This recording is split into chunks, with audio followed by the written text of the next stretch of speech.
বলেছিলাম না, পুলিশের যে সমস্ত অফিসার মিথ্যা মামলা করে সাধারণ মানুষের বিরুদ্ধে, সাংবাদিকদের বিরুদ্ধে, বিরোধী দলের বিরুদ্ধে, তাদের কাউকে ছাড়া হবে না। তাদের বিরুদ্ধে আদালতের ভেতরেও লড়াই হবে, আদালতের বাইরেও লড়াই হবে। আজকে ইলেকশন কমিশনকে ধন্যবাদ দেবো এই কারণে, তারা কালীঘাটের ওসির পদ থেকে সরিয়ে দিল ওসি চামেলি মুখোপাধ্যায়কে, শুধুমাত্র মেমারি বিধানসভার বিজেপি প্রার্থী মানব গুহের অভিযোগপত্র পেয়ে। এই চামেলি মুখার্জি আমার ওই গিরিশপাক থানার যে আমার বিরুদ্ধে মামলা হয়েছিল, মিথ্যা মামলা, সেই মামলার অন্যতম আইও ছিলেন। গিরিশপাকের মামলা আপনারা জানেন, যে মামলায় যেটা বলা হয় তৃণমূলের তরফ থেকে, পুলিশের তরফ থেকে, যে অভিষেক বন্দ্যোপাধ্যায় নিজে তুলিয়েছিলেন মানব গুহকে পুলিশ দিয়ে, যে মামলায় আমার বিরুদ্ধে প্রচুর অভিযোগ এসেছিল। ঘটনা হয়েছিল একবারপুর পুলিশ স্টেশন দখল হয়ে গেছিল এবং সেখানে হিন্দুদের উপর অত্যাচার হয়েছিল, যে খবরটা সাংবাদিক মানব গুহ করেছিল বলে অভিষেক বন্দ্যোপাধ্যায় নিজের পুলিশকে দিয়ে মানব গুহকে তুলিয়েছিল। একটা মিথ্যা মামলা সাজানো হয়েছিল, যেখানে আমাকে 7 দিন জেল পর্যন্ত কাটানো হয়েছিল, 23 দিন আটকে রাখা হয়েছিল।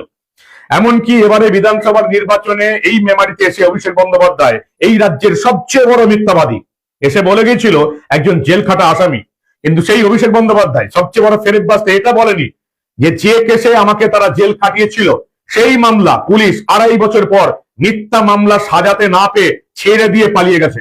সেই পুলিশের বিরুদ্ধে আমি নিজে মামলা করেছি। গিরিশপাক থানার ওসি জয়ন্ত আর এই আইও চামেলি মুখার্জি, এদের নামও এই অভিযুক্তের তালিকায় আছে। চামেলি মুখার্জি নির্বাচন কমিশনকে জানাননি যে তার বিরুদ্ধে কেস আছে, তিনি একটা মামলায় আসামি। এবং আলিপুর আদালতে আমি যে মামলাটা করেছিলাম আমাকে ফাঁসানোর জন্য এবং সম্মানহানির জন্য, সেই মামলায় অন্যতম প্রধান অভিযুক্ত এই গিরিশপাক থানার ওসি জয়ন্ত এবং এই কালীঘাট থানার ওসি যিনি ছিলেন গতকাল অব্দি, এই চামেলি মুখার্জি, তিনি নির্বাচন কমিশনকে জানাননি তার বিরুদ্ধে কোনো কেস আছে। আমি নির্বাচন কমিশনে অভিযোগ জানিয়েছিলাম। নির্বাচন কমিশনকে ধন্যবাদ যে আমার অভিযোগ পাওয়ার পর এই ওসি চামেলি মুখার্জিকে তারা রাতারাতি কালীঘাট থানার ওসির পদ থেকে সরিয়ে দিয়েছে। এই আইও চামেলি মুখার্জি, তার বস গিরিশপাক থানার ওসি জয়ন্ত বাবু, যে মিথ্যা মামলাটা করেছিল ভাইপোর কথা শুনে মানব গুহের বিরুদ্ধে, যে মিথ্যা মামলাটা তারা 2.5 বছর পর ছেড়ে পালিয়ে গেছে ভয়ে, মিথ্যা মামলা সাজাতে না পেরে। এখানে এই মামলার অন্যতম প্রধান আইও ছিলেন এই চামেলি মুখার্জি। তিনি ওই বসেদের কথা শুনে আমার বিরুদ্ধে তদন্ত করেছিলেন। যারা আমার বিরুদ্ধে অভিযোগ করেছিল আদৌ তারা সঠিক কিনা, আদৌ তাদের অস্তিত্ব আছে কিনা, আদৌ তারা অভিযোগ করেছে কিনা, কোন রকম তদন্ত করেনি। বলেছিলাম আপনাদের যে পুলিশকে অত্যন্ত সাবধান করেছিলাম যে তাদের বিরুদ্ধে আদালতের ভেতরেও লড়াই হবে, আদালতের বাইরেও লড়াই হবে। পুলিশ যেটা চেষ্টা করে সাধারণ মানুষের বাড়িতে 3 গাড়ি পুলিশ পাঠিয়ে তাকে মরালি হ্যারাস করা, সামাজিকভাবে হ্যারাস করা এবং সমাজের চোখে ঘৃণ্য প্রতিপন্ন করা, পুলিশের বিরুদ্ধে সেটাই করবো আমি চ্যালেঞ্জ দিয়েছিলাম কলকাতা পুলিশকে এবং সেই কাজটা আমি করে দেখিয়েছি। আলিপুর আদালতে লড়াই হচ্ছে, সোশ্যাল মিডিয়াতে লড়াই হচ্ছে এই সমস্ত পুলিশ কর্মীদের বিরুদ্ধে যারা শুধুমাত্র তৃণমূলের পা চেটে চলে। কোন রকম চটিজাদা পুলিশকে আমরা এই রাজ্যে থাকতে দেব না। এদের বিরুদ্ধে আদালতের ভেতরেও লড়াই হবে, আদালতের বাইরেও লড়াই হবে। সেই লড়াইয়ে আজকে আমি অন্তত প্রথম স্টেপটা জিতলাম। কালীঘাট থানার ওসির পদ থেকে সরানো হলো চামেলি মুখার্জিকে, কারণ তিনি হচ্ছেন আলিপুর আদালতে মানব গুহের করা মামলায় অন্যতম প্রধান অভিযুক্ত এবং আসামি। একদিনও হাজিরা দেননি। যে কোনো দিন আলিপুর আদালত থেকে এই চামেলি মুখার্জির নামে বডি ওয়ারেন্ট বেরোবে এবং এনাকে গ্রেপ্তার করা হবে।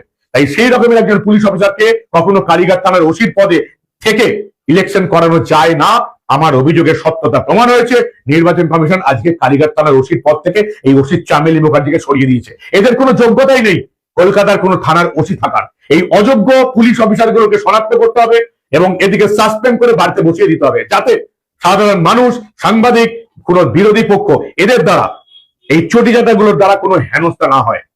এবার গিরিশপাক থানার ওসি জয়ন্ত বাবুর পালা।